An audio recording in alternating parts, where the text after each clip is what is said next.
A motel cleaner helped a sick guest at 3 a.m., unaware he was a millionaire, running from a forced wedding. "This is not your job, Julie. You are not paid to knock on doors at this hour." Julie stood at the counter in the dimly lit front office of the motel, rain pattering softly on the windows behind her. Her hair was damp from checking the perimeter, curls clinging to her neck. She looked at Mr. Curtis, the aging manager, whose eyes hadn't left the tiny television on the shelf. "I heard something break. Glass, maybe?" From room 6, Curtis waved her off with a sigh, still focused on the late-night talk show flickering in black and white. "So? That room paid in cash. Guest came in late, alone. Probably dropped a glass or a bottle. It's none of our concern." Julie's voice was calm but firm. "If someone's sick or in trouble, they pay to be left alone, not to be babysat. This place survives on minding our own business." Julie hesitated for a moment. Then, without another word, she turned and walked to the key rack behind the desk. She took the spare for room 6 and stepped out into the rain. The motel sat on the edge of an old logging road in rural Oregon, tucked between tall pines and the smell of damp earth. It had once been a lively stop for road trippers and nature lovers, but those days were gone. Now it was mostly silence, the occasional long-haul trucker, and the steady whisper of rain against the roof. Julie moved quickly along the covered walkway, her sneakers splashing in puddles. A flickering bulb buzzed above room 6. She paused outside, listening. No voices. No music. Just the echo of something broken, and the kind of silence that didn't feel empty, it felt wrong. She knocked gently. "Sir? Hello? I work here. I just want to make sure everything's okay."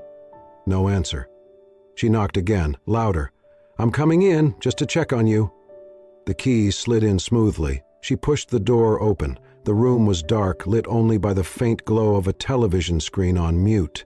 The air was heavy with the scent of damp fabric and something sharp, like sweat and metal. A table lamp lay shattered on the floor. The bedsheets were tangled, kicked to the side. A duffel bag was overturned near the armchair. Clothes spilled out across the carpet. And near the foot of the bed, a man lay collapsed on the floor. Julie stepped inside quickly, heart pounding. He was young, maybe late 20s, early 30s. Dark hair plastered to his forehead with sweat, shirt sticking to his chest. His lips were pale, his skin flushed and damp. She dropped to her knees beside him, her hand instinctively going to his forehead. Burning hot. "Sir?" she said softly. "Can you hear me?" His head rolled slightly, a groan catching in his throat, but he did not open his eyes. Julie scanned the room for clues. The duffel held little. A change of clothes, a broken phone, a crushed water bottle. On the nightstand, she spotted a boarding pass ripped down the center. The destination read Newark to Portland. The name had been smeared with water. She stepped into the bathroom and flipped on the light. A silver wedding band sat in the bottom of the sink. It looked tossed, rejected.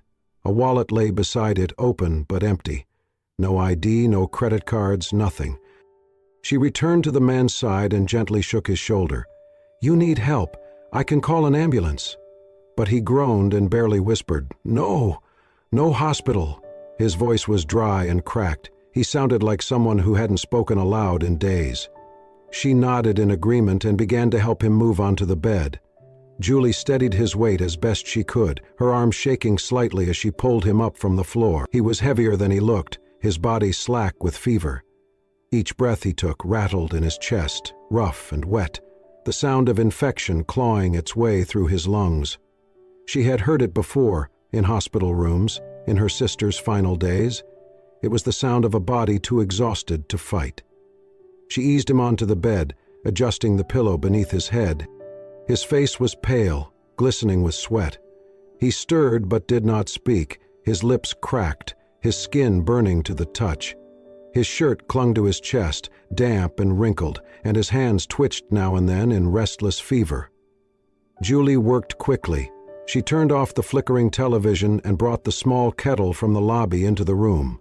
In 15 minutes, she had warmed up a can of soup on the portable burner and dampened a cloth to cool his forehead. The motel's first aid kit was laughably understocked, mostly Band-Aids and outdated aspirin, but she found enough to give him something mild for the fever. She spooned a bit of soup into a mug and touched it to his lips. He swallowed, slowly, barely conscious. "Just a little," she murmured. "You need it." She didn't ask for a name, didn't press him for answers. Whatever had driven him here, ripped boarding pass, discarded ring, no ID, was not something she needed to understand right now. All that mattered was that he was sick, and someone had to help. After covering him with a blanket and wiping down his forehead one last time, she left a short note on the bedside table. "You don't have to talk. Just rest. You're not alone." She closed the door gently behind her. The next morning the storm had passed, leaving behind a sky of pale gray and wet pine. Julie brought clean towels and a thermos of ginger tea to room 6. She knocked once and waited. A hoarse voice answered faintly. "Come in."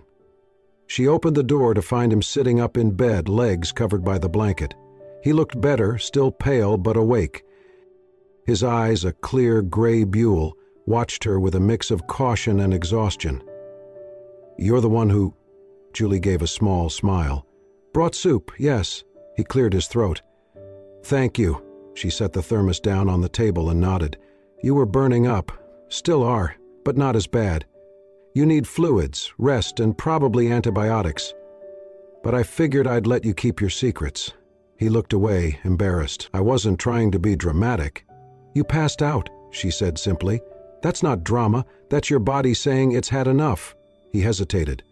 "My name is Evan." She tilted her head. "Is that the real name or the one you want me to use?" He gave a weak chuckle. "It's real, for what it's worth." Julie didn't press further. She opened the curtains a bit, letting in some filtered light.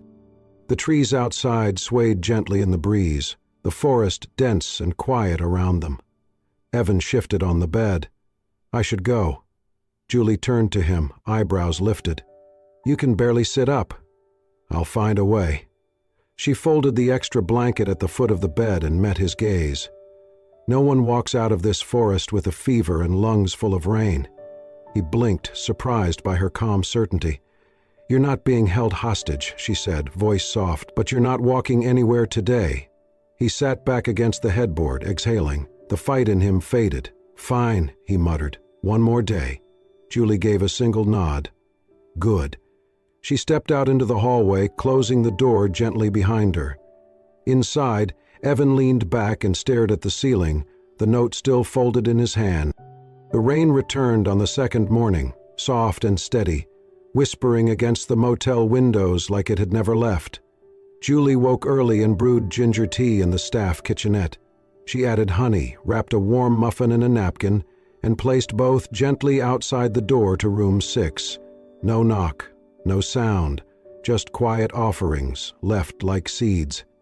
Evan had not asked for anything. Julie had not asked for answers. That was the unspoken rhythm of those days. He stayed in room 6, wrapped in borrowed blankets, the television off, the blinds half open to the trees. She passed through the hallway like a breeze, leaving soup, folded towels, and warmth behind.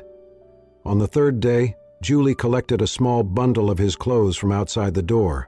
2 shirts, a pair of jeans, socks that had seen better days. She washed them in the back laundry room, hung them to dry and pressed them as best she could.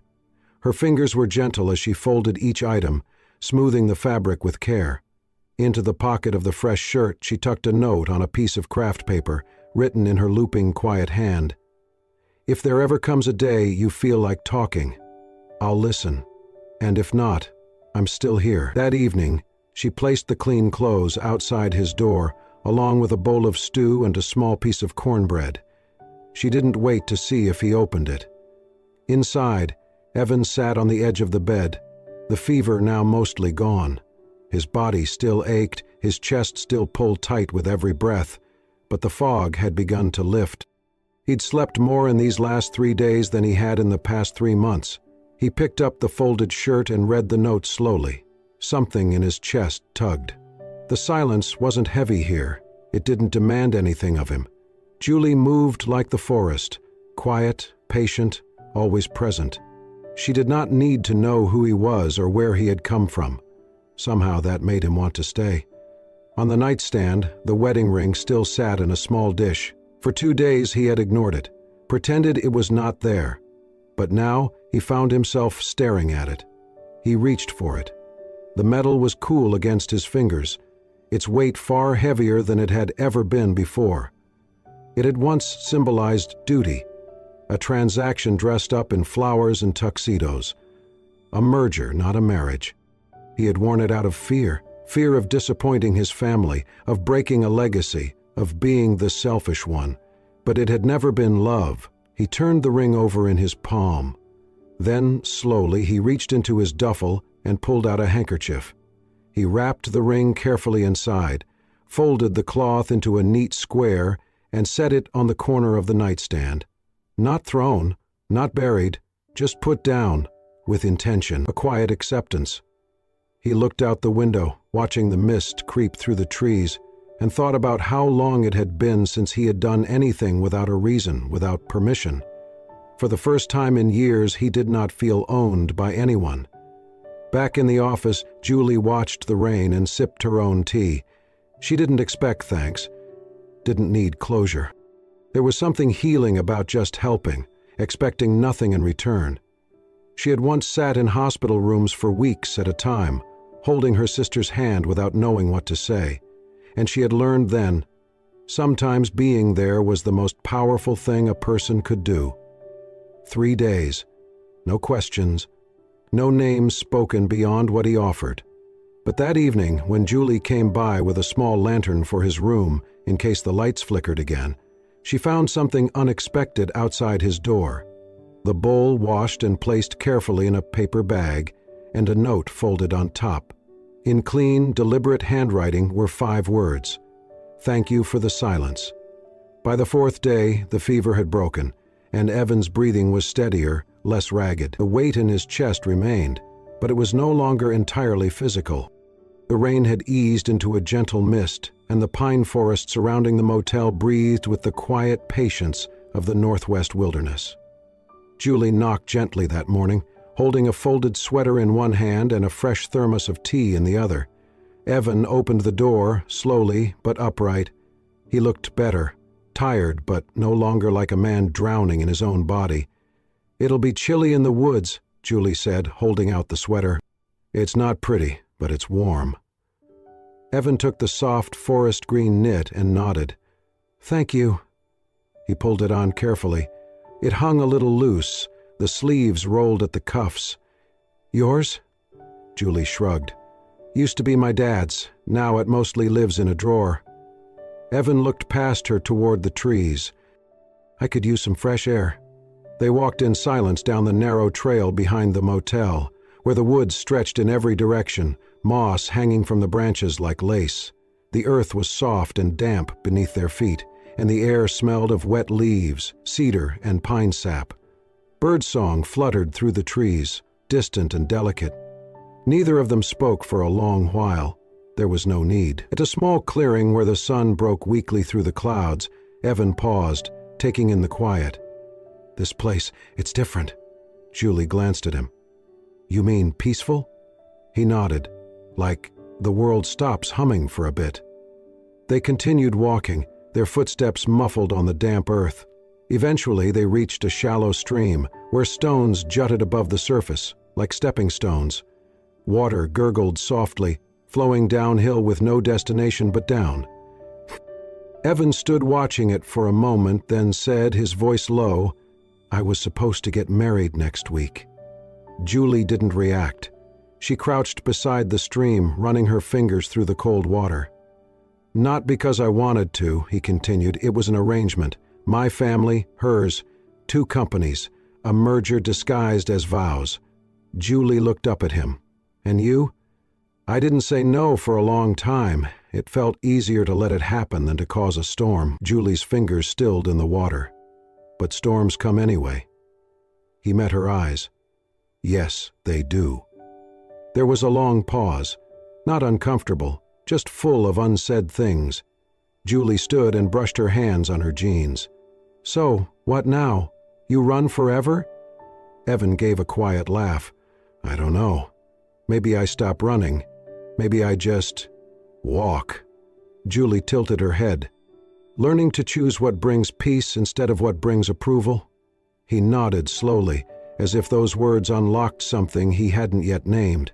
They turned to head back, taking a different trail, the trees closing in gently around them. The mist began to thicken, and the moss-covered path grew slippery in places. Julie moved ahead, stepping from rock to rock across a narrow stream bend. But her foot slipped on a patch of wet moss, and she stumbled sideways, her arms flailing to catch balance. In one swift motion, Evan lunged forward and caught her around the waist, pulling her back upright before she could fall. They stood still for a moment, her body against his, the breath knocked slightly out of her chest. She clung to his arm instinctively, heart racing.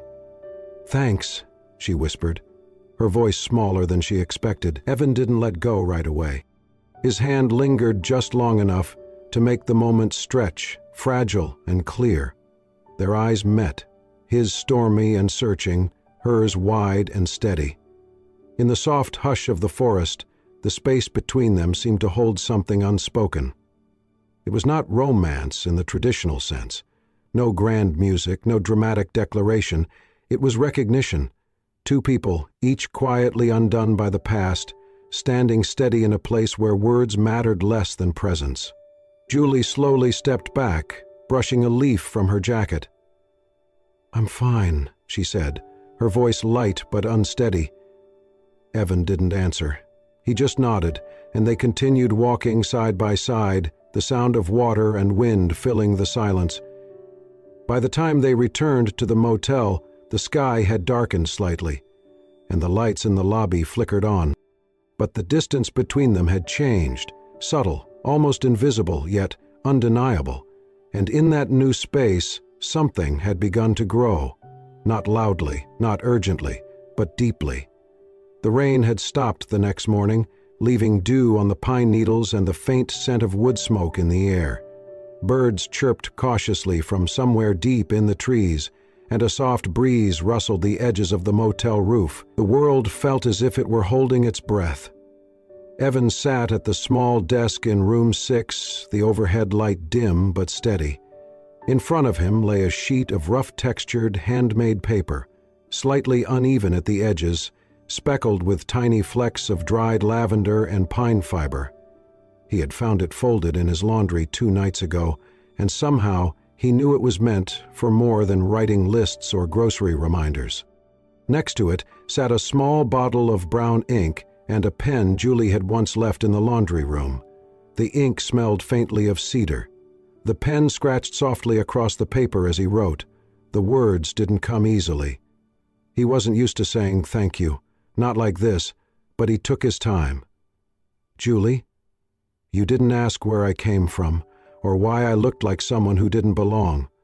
You didn't ask for anything. You just let me be, quietly, completely, and in that you gave me more peace than I've ever known. This place, you, helped me see myself not as who I was supposed to be, but who I might become.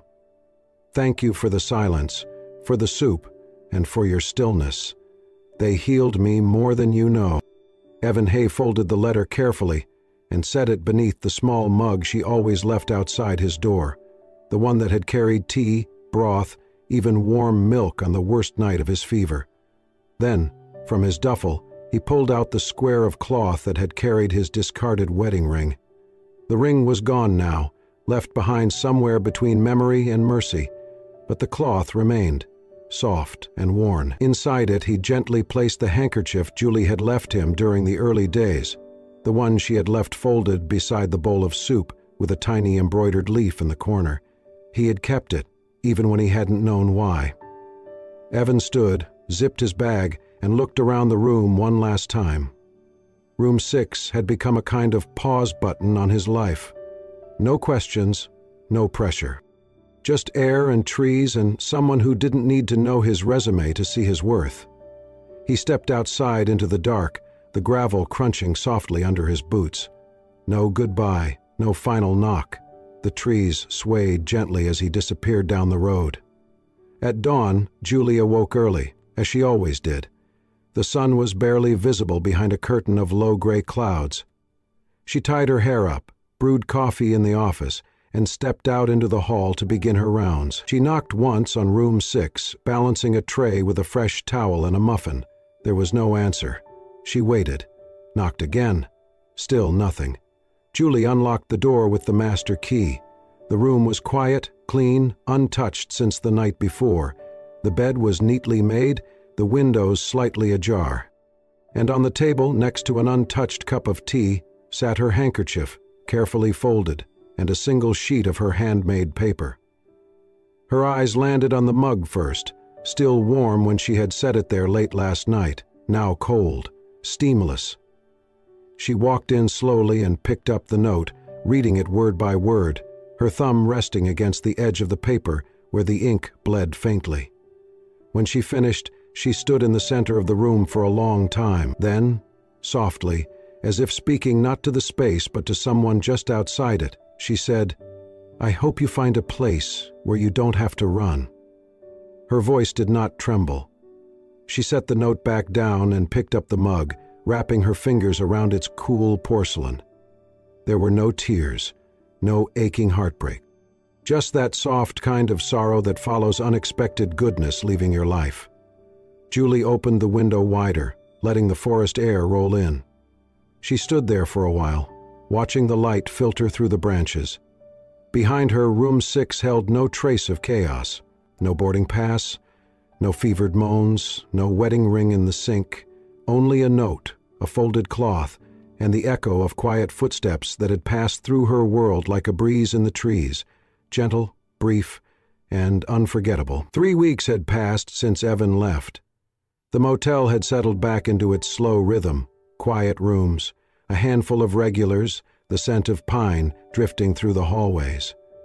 Julie was folding towels behind the front desk when the bell above the door chimed.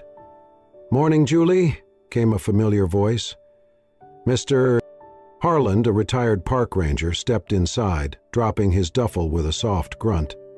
"You seen the news yet?" he asked, pulling a folded newspaper from under his arm. "Some billionaire vanished on his wedding day, no warning, big scandal." Julie glanced up. "No, haven't read anything today." "Here." He flattened the paper on the counter, tapping the headline.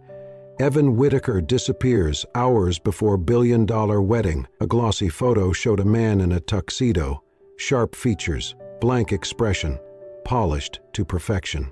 Julie's hand froze mid-fold. Harlan chuckled, unaware. Fiancée's the daughter of some shipping tycoon. Big merger, big press. Guy just walks away. Some say he snapped. Others think he's hiding in Europe. Julie stared at the photo, not because of the headlines or the spectacle, but because she knew that face, not the one curated for cameras, but the one she'd seen, sweat-soaked, vulnerable, human. Harlan paused. "Julie, you okay?" She nodded slowly. "Yeah, just a long shift." He shrugged and headed off to his room, muttering about the world going mad. When he was gone, Julie took the newspaper and stepped into the small office. She laid it open on the desk, reading the details. Lavish ceremony, 500 guests, a mountain of expectations. The article spoke of legacies and empires, of disappointment and silence. No one knew why he had left. No explanations, no statements. Just a man gone missing. Julie closed the paper gently. She walked to the linen closet and opened the top drawer. Beneath folded towels was the square of fabric she'd once left at his door, a simple handkerchief, embroidered with a tiny leaf. She sat on the edge of the cot in the back room, the cloth resting in her hands. There were no tears, no shock, just a quiet recognition. He hadn't lied. He had told her his name. He had given her silence, presence, honesty in its rawest form, and she had asked for nothing more. She remembered the nights he had sat beside her, without a word, listening to the wind, the way he had steadied her when she slipped by the stream, the slow, patient rhythm of two people healing near each other. She had not needed to know the world he had walked away from. She had only needed to know who he was when the world fell away. Julie folded the handkerchief carefully, smoothing each edge, then slipped it into her pocket, the soft cotton pressed against her leg like memory. That evening she refreshed the vase on the front counter. This time she chose white heather and fern, symbols of solitude and protection, for the man who had not run from her but toward peace. She lit a small candle by the window and sat quietly, breathing in the scent of lavender and pine. The forest hummed beyond the glass, and in the fading light Julie whispered, "I hope you're somewhere the sky feels wide." Not regret, not longing, just hope. That wherever he was, Evan had found what he needed, even if it was not here. It was a quiet night in early spring, nearly a month since Evan had vanished from the edge of the Oregon woods and Julie's life. The sky outside the motel was a shade of deep blue gaw, painted with the final strokes of dusk. The rain had stopped, but mist still curled through the trees like breath on glass. Julie was behind the front desk, sorting keys and closing the register. Most of the rooms were empty. The stillness of off-season had settled in, and she welcomed it, though tonight for some reason it felt a little heavier. She was wiping down the counter when the soft chime of the front door echoed through the room. Her head lifted instinctively. A figure stood just inside, framed by the lamplight. Tall, shoulders square, dressed simply in a dark sweater and jeans. His hair was damp from the mist, but his eyes, those eyes were unmistakable. Julie's breath caught, her fingers stilling on the cloth in her hand. "Evan?" she said quietly. He didn't speak at first. He just stood there, the kind of stillness that felt deliberate, like he was afraid one wrong move might shatter the moment. Then, softly, "I wasn't sure if I'd be welcome." Julie blinked, heart pounding in her chest, unsure if she wanted to smile or cry. "You're here." Evan stepped closer. "I am." There was a silence between them, thick, full of everything left unsaid. "I thought I should say thank you," he began, his voice low, steady. "Again. But that's not why I came back." Julie waited, her face unreadable. He met her eyes. "I've had everything. Money, power, a name that opens doors. But I've never had peace, not real peace, not the kind where you sit still and your breath feels like it belongs to you." His gaze didn't waver. "Until you." Julie inhaled slowly. The words landed like rain after drought. He reached into his pocket and pulled out the small, lavender-flecked note she had once left with his folded clothes. It was worn at the edges, soft from being handled too often. "I've read this more times than I should admit," he said, holding it out. "Not because I was waiting to talk, but because it reminded me that there are still people in the world who give without expecting anything in return. I needed to remember that before I came back." Julie took the note, her fingers brushing his. Outside, the wind rustled the trees, but inside everything stood still. "I don't know what you want me to say," she said softly. Evan looked down, then back up. "I don't expect anything. I know I left, and I know that says something about who I was, but I'm not running anymore. Not from a wedding, not from my name, and not from you." He turned toward the hallway slowly, then walked a few steps, stopping in front of the door to room 6. His hand rested on the knob, familiar and foreign all at once. He looked back at her. "I don't know if you still have space in your heart for someone who disappeared without saying goodbye, but if you do, if there's still room, I'd like to stay, this time on purpose." Julie's throat tightened. She stepped around the counter, her boots quiet on the wood floor. She walked slowly down the hall toward him, her expression soft but guarded. When she reached him, she looked not at the door, but at him. "I don't know what happens next," she whispered, "but I do know this place, room 6, this forest, this quiet, it changed you, and I see it." He held her gaze, every part of him still. "And I see you," she added. Evan smiled, not the careful, practiced kind he wore in glossy photos, but something smaller. Real. Julie reached for the key in her pocket and unlocked the door. It creaked open slowly. Warm air met them. Familiar, pine-scented, home. She didn't say yes. She didn't say no. But she left the door open behind her. And that, for now, was enough. Room 6 looked different now. The same walls, the same window, but where there had once been fevered silence, now there was warmth. Candles flickered gently on the windowsill and nightstand, casting soft light over wildflowers, fern, white heather, and tiny violet blooms. Evan stood in the doorway behind Julie, taking it all in. The room where he had once broken down now glowed with something whole. Julie glanced back and smiled. "Come in." He stepped inside. She closed the door behind him. The bed was neatly made, a hand-stitched quilt folded at the foot, 2 bowls of soup steamed on the small table by the window. They sat across from each other, close but unrushed. Outside, the forest whispered. They didn't speak of Manhattan. Not of weddings, legacies, or expectations. Instead, they talked about the woods, about the fox Julie had seen near the creek, about the way light shifted through pine branches at sunset. Evan admitted he hadn't read a novel in over a decade. Julie smiled. She told him how, as a girl, she pressed leaves into notebooks and made paper from old homework. She had done it with her sister, drying it in the sun. "You still make it?" Evan asked. "Sometimes," she said, "when the weather's right." They ate slowly, the candlelight softening the room. Evan watched her more than he spoke. When their tea was poured and the bowls were empty, he looked at her and said quietly, "I didn't just come back for peace. I came back because I found you." Julie's fingers tightened on her mug. "You saw me when I was no one," he added. "That's the version of me I want to stay." She looked out the window, where stars were beginning to pierce through the clouds.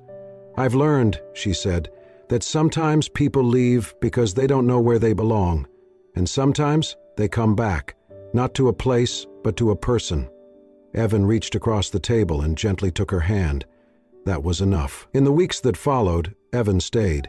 He mended stairs, painted the porch, planted lavender near the lobby. More importantly, he listened. Julie spoke of her old dreams, and he asked how they could make them real.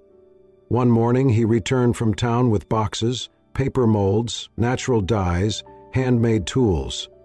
They cleared the old shed and turned it into a paper studio. It smelled like cedar and new beginnings. Julie's hands were often ink-stained now.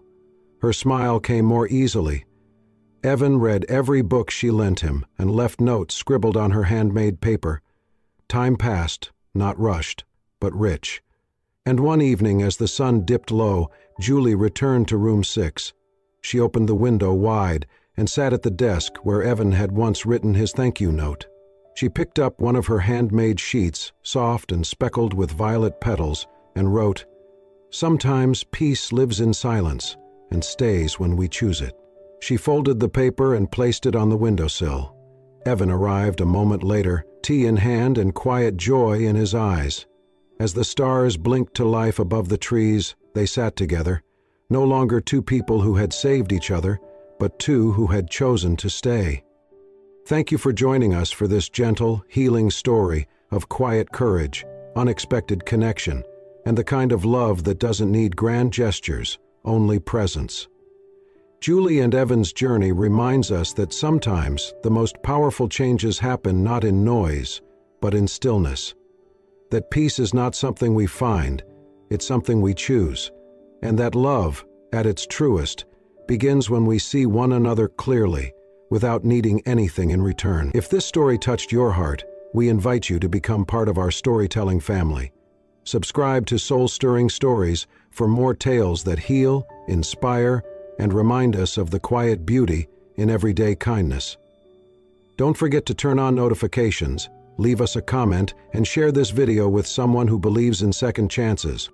Until next time, stay soft, stay hopeful, and remember, sometimes peace lives in silence and stays when we choose it.